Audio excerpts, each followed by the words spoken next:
Today, I have Ross Slater. He's a co founder and partner of Reach Capabilities, which is a Toronto based consulting company who work with organizations to build capabilities, enhance growth, and maximize results.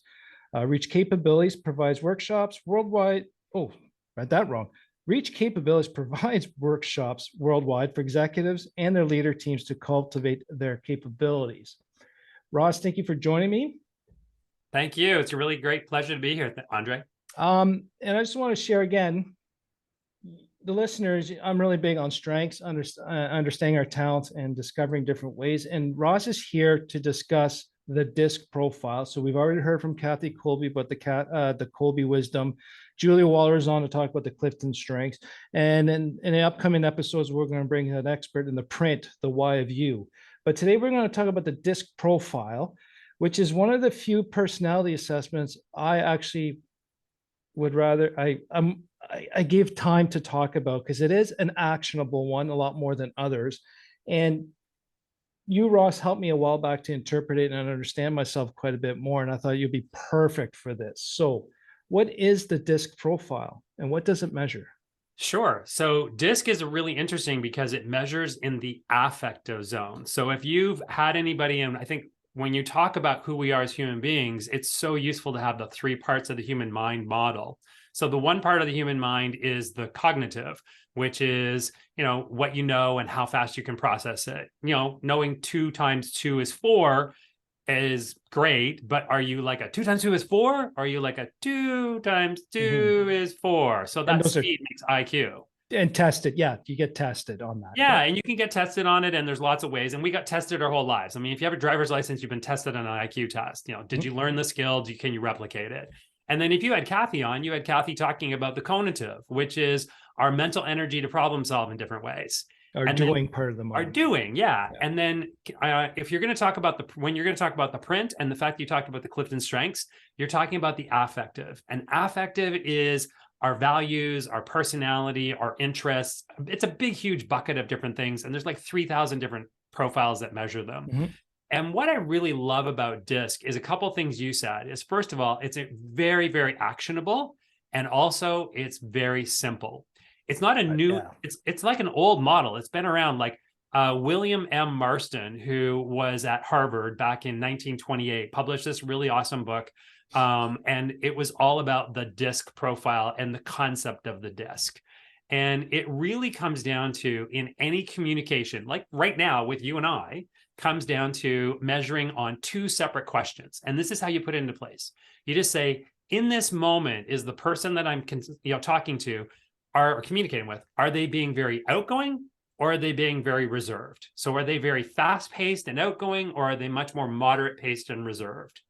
And then the second question you ask yourself is, are they more oriented towards focusing on tasks in our conversation, things that have to get done, or are they more focused on the people interaction, how we're doing, connecting with one another, etc.?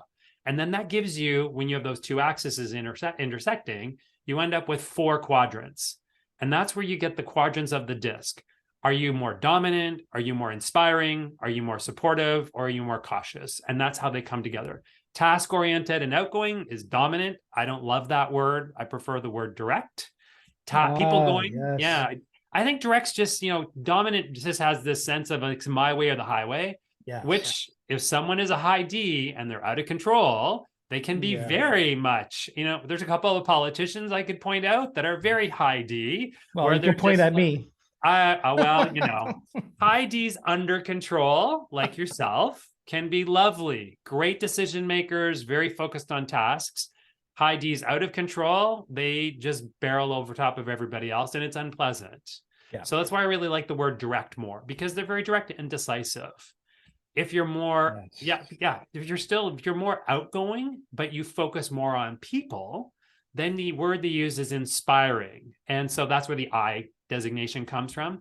More influencing, more interactive. I always call them like the Pied Pipers. Like they want to carry everyone along with them, even though they're leading the marching band. Mm-hmm.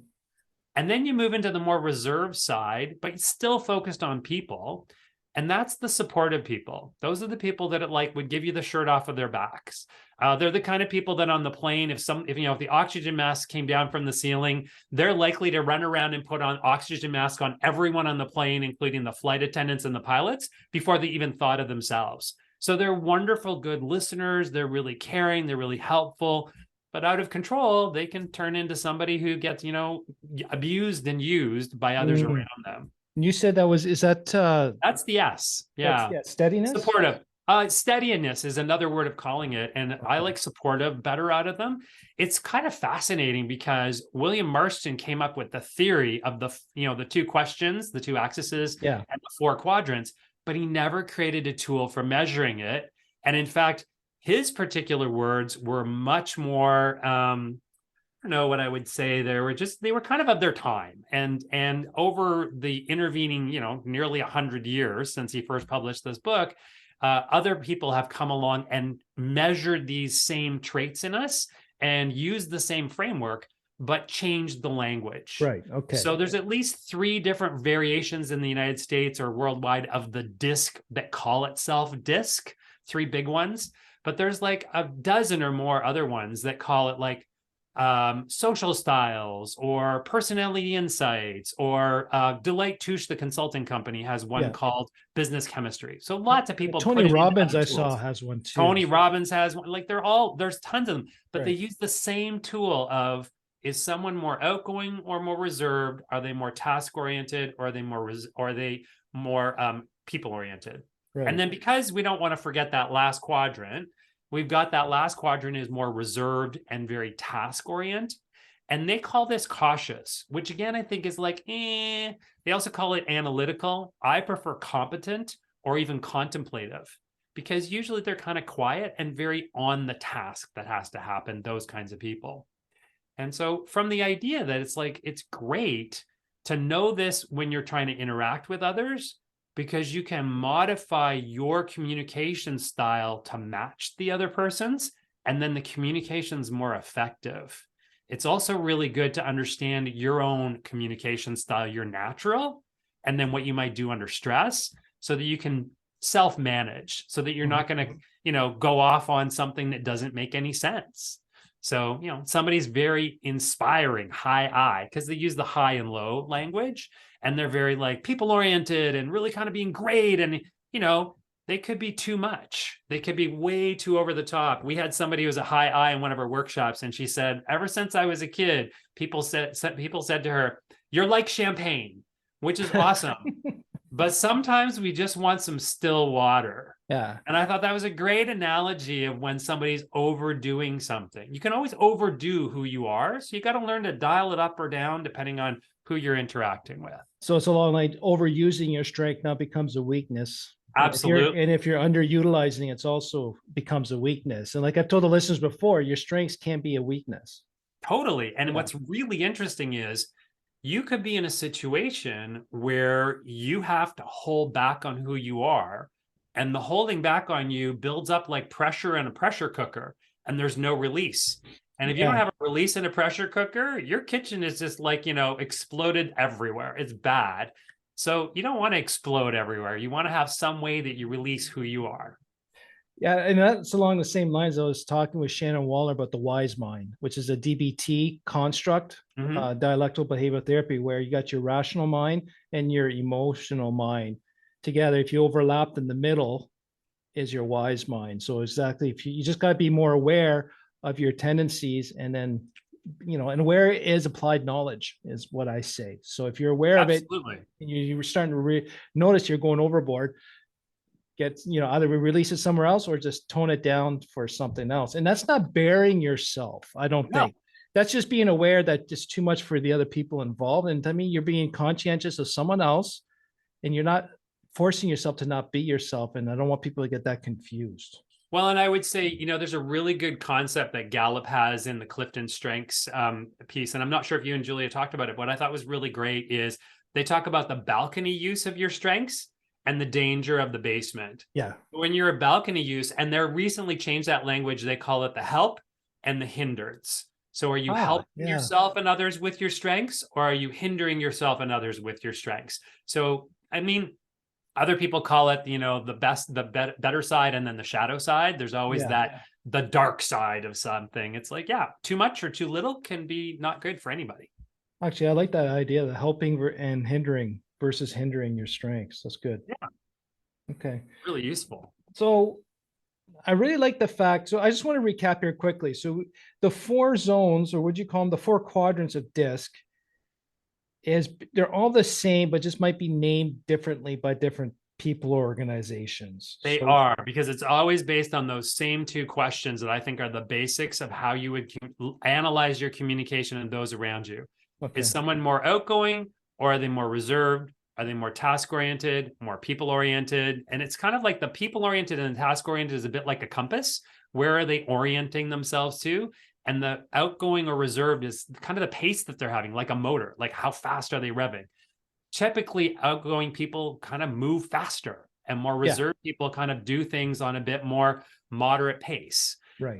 And so if you just look at how you're interacting, and I use this all the time, whether I'm getting on a plane and talking to the flight attendant, or I'm going to go to a car rental agency, or I'm getting served in a restaurant, even for that short interaction, how do I create an appropriate interaction with somebody? And in my workshops and with my clients all the time, absolutely. And that's why I think this model is so useful to understand and teach really quickly.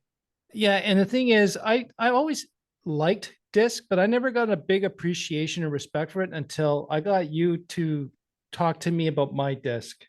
And what really got me was the DISC: public self, private self, and perceived self. I think that was really powerful to see, hey, there's a DISC for what I see myself as when private, I'm assuming right now, is I'm alone, and public self outside. So can you just explain that a little bit more?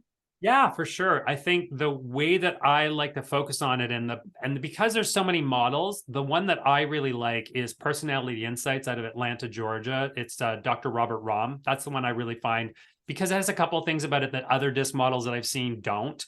And what I really like is they have something called a basic versus the environmental. And the basic is who you would be, not so much who you are alone, because who are you going to communicate with? Yourself? But more, who are you when you're the most natural you? And that's when you feel the most comfortable. Often that's when we're at home, if we find home to be a safe, comfortable place. If not, we have to pretend to be something that we're not. And then the environmental is who we need to be in that moment where we are. So the DISC is interesting in that it doesn't have the same continuity that maybe the Kolbe does, where you have a lifetime result on Kolbe. With DISC, you can change quite rapidly, and especially your environmental can change really quickly. So I was working with an executive at a bank, very large Canadian bank, and she went from a job where she was internal to the company, where she was in the corporate head office, where she's working with a lot of team members that either report to her or she knows the players really well. And she went and did an 18-month job placement out in the field, where she had to do a lot of what I call kissing babies and shaking hands. It's like, you go and greet a lot of people, customers and external.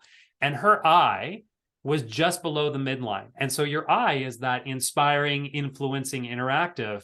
And so what she had to do in her environmental is jack her eye way up past what she normally does, because that was what is appropriate in the role that she was in. The downside was that she just got really exhausted doing it all the time. And, it's not like home was really quiet for her. She has 4 kids and her husband. And so she just got really tired after those 18 months of trying to be something she wasn't. When she got to go back into the corporate office, it was like, yes, now she can be more for others, where she can let her D be what it's supposed to be, let her S be what it's supposed to be, let her C be, because she's actually right across the middle. She's called a level blend. So it's fun that you can be just one thing, like a high C, like Julia Waller's a high C. I'm a combination of an ID. So I'm both inspiring and dominant. Depends. So I always say, we're going to do things my way. I'm going to make it happy and good for you, and you're going to do it my way. Or I'm just going to be direct and hard, and you're going to do it my way. You pick, easy or hard, up to you, but it's going to be my way. So yeah. But because you're direct and decisive, not necessarily dominant. Yes, I know. Exactly. Well, the thing you just said there, but triggered me is not triggered. Environment. The environmental self. The environment kind of controls the basic. So if you're in a different environment, you're going to become. Sometimes you have to behave differently than your natural self. And it may which- be appropriate, or sometimes what you see is what you get. And what I love about this report is that when I actually talk to people about it, if their environmental and their basic are completely the same or relatively the same, then they're able to be themselves naturally in their environment, which is great, that they feel safe and it's appropriate. However, if they have to make a big shift, which might be what they have to do under the current circumstances, that can just get exhausting after a little while. So can you change your environment to more match your basic? Right. And I want to go back to that because this is the big thing I've been pushing with the normal thinking of ADHD and treatment and coaching. And I've been sharing with my listeners is environment does a lot, period. If you go in the right environment, your ADHD is not a problem. It's not a hindrance. But if you're in the wrong environment, that's where some of emotional dysregulation can get a little bit out of whack because your environment does, like you mentioned before, your environment kind of has an effect on your personality, which is actually emotions also. So if you're in a bad environment, you're going to have emotions you don't feel good and comfortable with, and then become, with our ADHD mind, it just goes right away, people, and then we're going to let you know exactly and get in trouble. So, and then can I add something to that really quick? Go ahead. So here's what I think about. People talk about IQ as in intelligence, and they talk about EQ, emotional intelligence. It's interesting. A lot of people try and say EQ is connected to the affect, your personality. It's not. Oh. It's the regulation of your emotions. Right.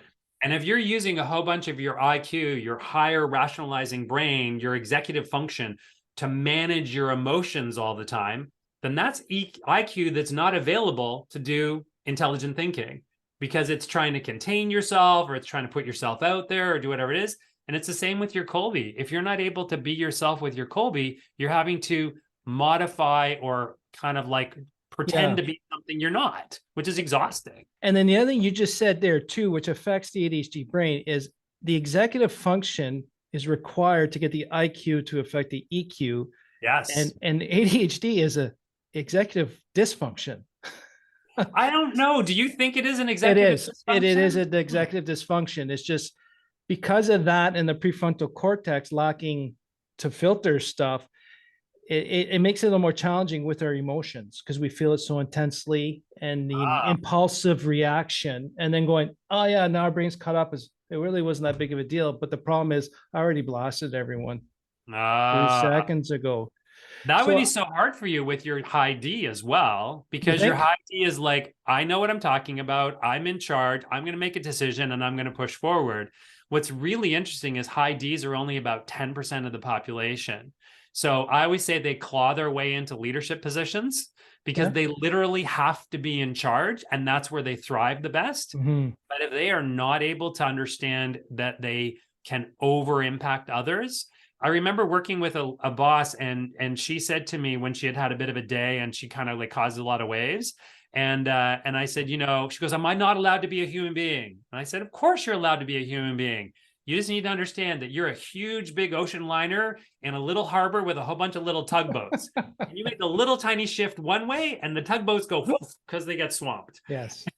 So if you are the person in charge or if you have a very high D personality, you are responsible for what occurs. I had a tort law professor. And I agree with that. We're still responsible for our actions, no matter what type of person we are or condition we have. It's just being aware. We're still responsible. It's not an excuse. It's an I had a tort law professor. Not that I'm a lawyer, but I had a tort law professor, which is personal injury. And he said something I thought was so brilliant. He said, you take your victims as you find them. And I just think you take your victims as you find them. It's like whatever you intended to do, you are responsible for what occurred, not what your intention was. Exactly. Yeah. I like that. And the one thing you're talking about earlier, if you had your environmental, I'm looking at mine. So how people see you, the environment graph, and then your basic graph, which is the real you. And if you got a difference in there, it can cause you, or this is where we got into the environment and being someone that you're not for that situation. Like for me, my eye in the environment's very low. And my eye is just above the center line for my real. All the other ones are pretty much the same, except for my eye. So what would that imply? So that's actually at the point that here's the interesting thing about DISC is it could shift. So you took that questionnaire at a moment in time, and at that moment in time, the natural or basic you is saying, I don't need to be center of attention. I do not need to be the one that is shining in the spotlight. I don't need to bring everyone along. I don't need to be outgoing and kind of like, a big host at an event or anything. What you're really good at is being the opposite of that, being much more, taking, creating direction, being much more task oriented. And I think your C is up there too, isn't it? Just below the midline? Both the C's are above the line. Yeah, just they're above, just you're above. DC, aren't you? DC? DC, yep. Yeah. And so those are both very task oriented. DC, but if you're pushing your I in above at that point in time, you were thinking that in order to be successful in whatever you were trying to accomplish, you needed to influence people and kind of bring them along. So it might have been, you thought, I have to be nicer. And you might have been trying to coach yourself. It's the other way around, actually, Ross. My influence is real. Oh, it's the influence that's high. I'm sorry. I thought it was the reverse. No, so it's the other way, because what you just said, now I'm starting to see the situation. Keep going. Yeah. It's actually reverse. So I influence, my real me is influence in relationships. Got it. And then you were bringing it way down. Yes. So you were cratering it. So yes. I think that to me would say you don't need to have you were thinking at that moment in the environmental that you needed to not be seen as somebody that was a go along and get along and a nice person. You needed to be a hard ass, like making decisions and pushing things forward. Yeah, and it was like too nice means I'm not getting the results that I need. And with your high D, the results are needed. Now I'm going to guess what you're telling me that your S is quite low then as well. My S is about a third up on the real me and then low on the environment. Yeah. Yeah. And so when people have a low S, they kind of go, but I'm a nice person. I'm supportive. I'm caring. My S is so low, you can barely measure it. And then in my environment, I drop it even further. It's like, I don't know how you can go from a 7 to a 2, but somehow I managed it. And so when I look at that, I'm always very quick to tell people, it's not that I don't care. I care very much and I care about people. But I am not the kind of person that you necessarily want to come to and just sort of share your troubles, and that I'm going to be a silent listener. I'm a very action-oriented person. Yeah. So I am going to be, you need to go do this. It'll fix your problem. Or I'm just going to go kill them for you because they're clearly they need to die. That's what has to happen. Yeah, I'm not the, oh, poor you. I'm not the type of person. Yeah. And so when you think about that combination, I think people go, oh, low S is a bad thing. I need to raise it up. But it's not. It just means you're not the person that's going to be the listener necessarily. I love being around high S's because they're really good at listening to me. And I happen to like to talk. So it works out well. Ditto. I understand that completely. That's why we're drawn to certain people, personalities to compensate for Absolutely. I like that. So I want to finish off. So I just want to jump on that compensation thing. I love being around high S's, not so that they can just support me, but that they provide the perspective that I do not naturally have. Mm-hmm. So my husband and business partner is a high I. So we tend to sometimes compete because I'm a high I as well for who gets to be front of the room attention. Really? But he's a high S and I'm a low S. Yeah, really, you know us. And so I'm a low S and he's a high S. And what I will draw on him for is his natural instinct to take care of people and to be a good listener and to be worried about the effect of the decisions on them. And I'm more like, this has to happen, so it's just going to happen. And so I love his perspective. And I use that from lots of different people in my life, their perspective of, what do you have that I don't have? And if you know what, it's exactly, I do know if I'm going to want to talk to Wayne, your husband, yes, I'm looking more on the high S side. But if I want a more direct answer, let's get going, it's Ross. And I'm not the only one that thinks this, that knows you guys. We do come as a funny duo, don't we? Yeah, but it works very well. So what I would like to do is end off here is that you said something like the disc, when you were explaining the environment graph, it was at the time. And yes, it was 2018. That was the tail end of my life tempest. So I can completely see where that situation is. So my question to you is, can my basic graph change with time, like the real me, or is it more the environmental graph that might change? Because we all know with the like the Colby it's pretty much your MOs like that the rest of your life. But with personalities, it changed. I've changed my personality just because of the situation, the environment, or I really did not like who I was. So I created new habits to stop being that personality. So along that lines of personalities can be changed. Can the disc change from the environment side and the basic side? Short answer is yes, but let me give you two longer answers. On the version that we use, the environmental can change in a heartbeat. Like literally your emotions at that time and what you think you need to be in at that time. If you That get makes some sense. perspective about it, you can change it. Yep. Basic is going to stay somewhat pretty similar. It might shift a little based on the time of the day or a point in your life. It's more, are you under control and using it for its best possible? Or is it out of control and no one likes it and you don't like it either? The one caveat I would put around that is when you're kids, and I mean kids like late teens, early 20s kind of thing, when you haven't had a lot of experience, life experience to moderate and to inform you, you're more variable on affective instruments because you're still very influenced by your parents and your upbringing and peer pressure, and you haven't established that this is me and I'm good with me. Yeah. By the time you get into your 40s and 50s, I mean, you kind of know who you are. You're going to be pretty stable on these instruments. And even if you have major life changes, I always think it's more that you're going to alter your management of it and be maybe the better version of yourself versus how the instrument itself might change its measurement. So is that because we probably have more values, more I set think in you stone just you values? have more experience being Yeah. the version you are and it feels right and you feel comfortable with it and you're not fighting with trying to change yourself dramatically. You're trying to make who you are a better version. So one of my coaches, you know, Marilyn Waller, she had such a beautiful way of saying it. She said, you kind of are who you are. And then you learn how to dial up the good parts when you need them and dial down the not so good parts when you don't have them. So it's more of a volume as opposed to changing what you are. I think that's a great point to end there. Your strength can be a volume. They can be. Either it's up too high, then you're hindering. If it's down too low, you're hindering. But we got to find the right middle ground to be helping.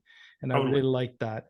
So just a quick recap, like the 4 quadrants of disc as per Ross: direct, decisive; inspiring, which is more the Pied Piper type of person; supportive, which is taking care of everyone else; and then you got your reserved and task oriented; analytical, cautious, but it's more the contemplative type. Yep. And we can be combinations of all of them, including all 4. Yes, exactly. And understanding those differences, to me, it really helps. And I like the environment graph because it's a nice snapshot of where everything is right now. And I can see how it changes. And I think you even mentioned there could be you might be a certain disc at home with your family versus at work.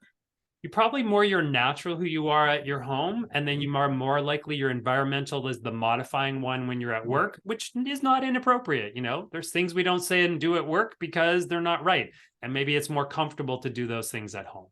So just to finish off here, you had a great point. Disc is really helpful to modify your communication style with someone else. If you know their disc and you know yours, it's tremendous. Trying to be someone else burns a lot of emotional energy quickly. And with us, our emotional energy or any mental energy is very limited. So the more is like someone else, your emotional regulation bucket, is it full or is it empty?